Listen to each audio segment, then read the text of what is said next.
Hi everyone and welcome back. I'm starting off with my eyebrows and we're taking the Pixie by Petra Brow Gel Pencil in medium. And we've already done all the skincare. Next up, we're going to be taking the Anastasia Beverly Hills Pro Base No. 1.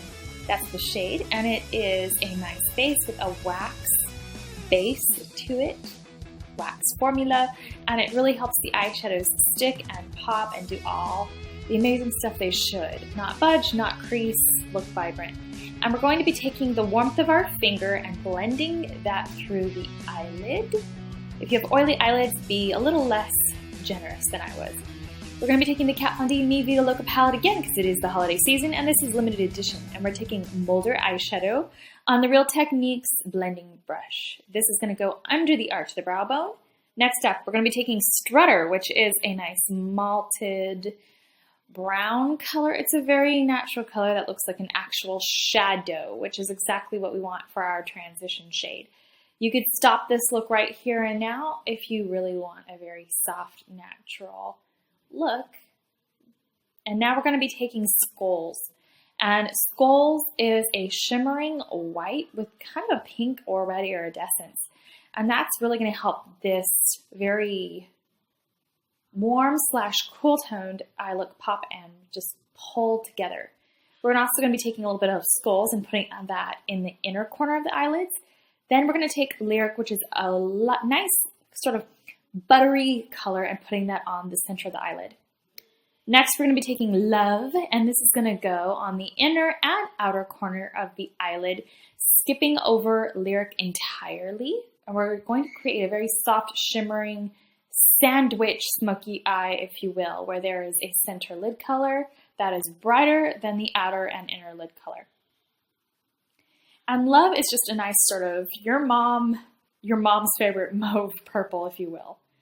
And now we're going to be taking Anthem, which is a nice, very vibrant red purple. So you can see what I mean when I said this look is both cool tone and warm. Purple is one of those colors on the color wheel where it's got a multi-dimension because blue and red make purple, and red is warm and blue is cool.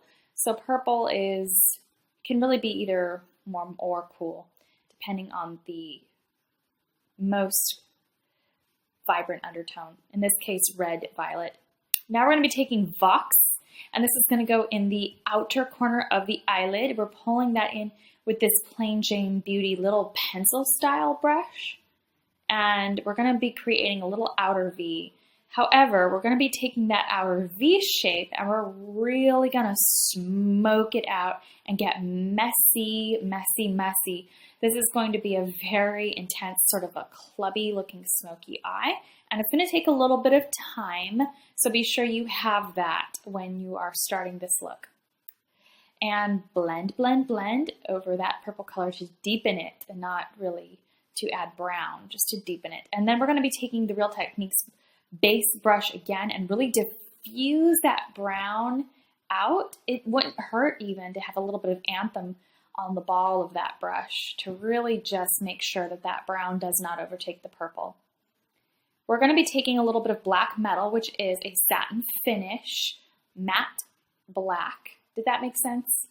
What I mean by satin finish, it almost looks like the back of a ribbon in the pan, but it goes on pretty matte. No shimmer in the overall end look. Now we've already taken a little bit of liquid eyeliner on the upper lash line, and now we're taking the Physicians Formula Youthful Wear CC Cream on top of the Real Techniques Beauty Blender. And this is, of course, probably the best dupe on the market for the actual Beauty Blender.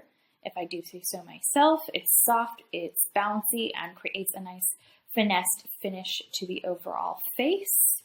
And they do stain pretty badly, so you need to go through sponges a little faster than you need to go through a brush, of course. Here we'll be taking a little bit more Anthem.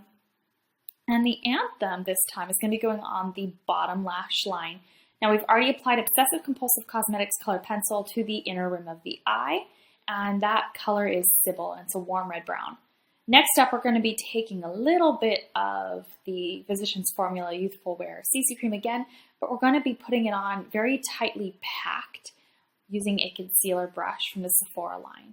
Then we're going to go back in and blend a little bit more Anthem to the lower lash line again, just to make sure that that under eye color is very blurred and soft. A little bit more concealer just to make sure the edges are clean.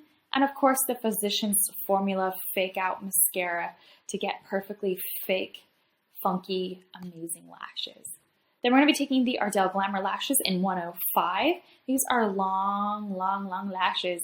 And you can see they definitely pack a punch to the end result of the look. And I think the false lashes in this look are crucial to bring the eyes out so that the lashes don't get hidden with all that color. We're going to be taking the Physicians Formula Touch of Glow Palette in Light and placing that underneath the eye. We're going to be skipping face powder today, and we're going to be using this as sort of a face powder or a mineralized skin finish to create this sort of lovely incandescent lit from within glow. Then we're going to be taking a little bit of Strutter, and that's going to be going underneath the eye once the face is kind of set. And the reason I'm taking this last under the eye once all that purple's done is because I want the eye to transition into the face. And I don't want any harsh lines because, man, these eyes are pretty dark in person, even darker in person than they look on camera. That black is pretty amped up and rich. I'm going to be taking just a touch of concealer, very light touch, whatever's left over in the brush, because we've already set quite a bit of the face, not heavily, but a lot of it is set. We don't want to smear or create a cakey effect. Now we're going to be taking a little bit more of the Milani liquid eyeliner, and we're going to be touching base over that. And we just want to make sure that you can't see the seam of that false lash. It's better to have people ask if you're wearing false lashes than to know. We're going to be taking the Honeybee Gardens Island Spice lip liner in the shade, oh wait, I already said it, Island Spice. And we're going to be outlining the lip line and making it look a little fuller. So we're just going to go right outside that lip line, right outside. Be sure to blend a little bit of that in. Not only so the lipstick will hold, but when the lipstick does come off, we don't look like we've got fake outline or tattooed lip liner. We're going to be taking the Milani Matte Naked Lipstick, a nice nude lipstick. Very natural, not naked, but natural. And we're going to be taking a little bit of concealer, and then we're going to take a little bit of the Wet n Wild Color Icon Lip Gloss in Laying on the Sangria. It's a gorgeous, wet looking gloss that doesn't have a ton of color. And that's it. Thank you so much for watching. I'll see you guys next time. Bye.